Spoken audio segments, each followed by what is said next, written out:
Okay, let's jump straight in today. We're doing a deep dive into Proverbs chapter 22. Right. It's a really rich chapter. Lots of, well, practical wisdom packed in there. Exactly. It hits on reputation, wealth, um, being careful, relationships, just how to navigate life. Stuff that still feels pretty relevant, surprisingly. Totally. So our plan is just to pull out some key ideas, see what stands out. Sounds good.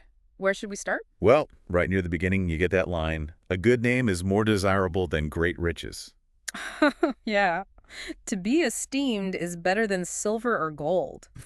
That one always hits hard. It really does, Yeah. especially today, when so much focus is on like financial metrics. Mm-hmm. It forces you to ask what real value is. Is it the bank balance or is it character, reputation, how people actually see you? It's a challenge for sure. What are we really building? And then almost straight away, it adds another layer, doesn't it? You mean the bit about the rich and poor? Yeah. Uh, Rich and poor have this in common. The Lord is the maker of them all. that's quite a statement. Puts everyone on the same fundamental level, regardless of, well, how much money they have. It does. It grounds values somewhere else entirely. But the chapter isn't naive about how the world works. No, definitely not. It says, the rich rule over the poor, and the borrower is servant to the lender. It sees the reality.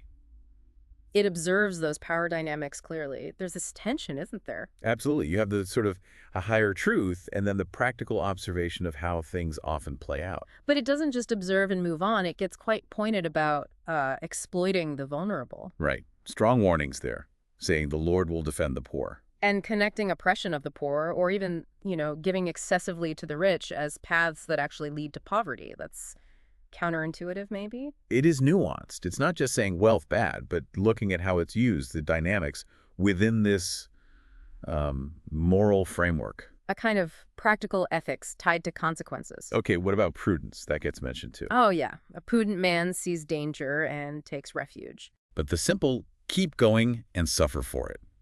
Seems obvious, but how often do we just push ahead, ignore the signs? It's about foresight, isn't it? Having the wisdom to pause, assess. The simple here aren't necessarily stupid, maybe just reckless, or maybe too proud to stop. Yeah, could be. And relationships are huge in this chapter too. Definitely. From raising kids, train a child in the way he should go, right through to choosing who you hang out with. It's pretty direct on that, like don't make friends with a hot-tempered man. Or you may learn his ways. Yeah, it sees how easily we pick up habits from those around us, good and bad. And even suggests removing conflict starters, drive out the mocker. It's quite proactive advice. It frames relationships as something you actively manage for your own well-being and kind of community health. Avoid the toxic influences. That point about learning someone's ways really sticks. And then there's the very practical financial stuff. Like avoiding co-signing on loans, standing surety. Exactly. If you lack the means to pay, your very bed will be snatched from under you. Wow. Doesn't mince words, does it?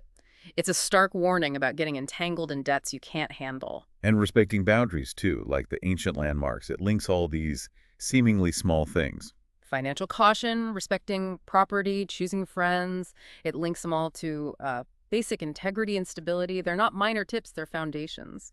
And tying it together near the end, verses 17-21, basically say, pay attention, listen up. Right. Apply your heart to this teaching because these are sayings of counsel and knowledge, meant to be true and reliable words. So it frames the whole collection as trustworthy guidance, not just random thoughts. Exactly. Reliable tools for understanding and navigating life. Okay, so wrapping up our look at Proverbs 22. We've touched on quite a bit. Reputation versus riches, the whole complex picture of wealth and poverty. Prudence, managing relationships, financial traps, even the value of skill. Do you see a man skilled in his work? He will serve before kings. Right, that practical advice about skill leading to influence. But it's sitting right there alongside the idea that God made everyone and defends the poor. That tension again. Exactly. So maybe the thing to really chew on is that tension between, say, personal effort and skill and this bigger divine perspective on justice and shared humanity. What does that suggest about finding balance? How do we hold both those things together as we try to live wisely? It's a deep question embedded right there in the text. Definitely something to think about.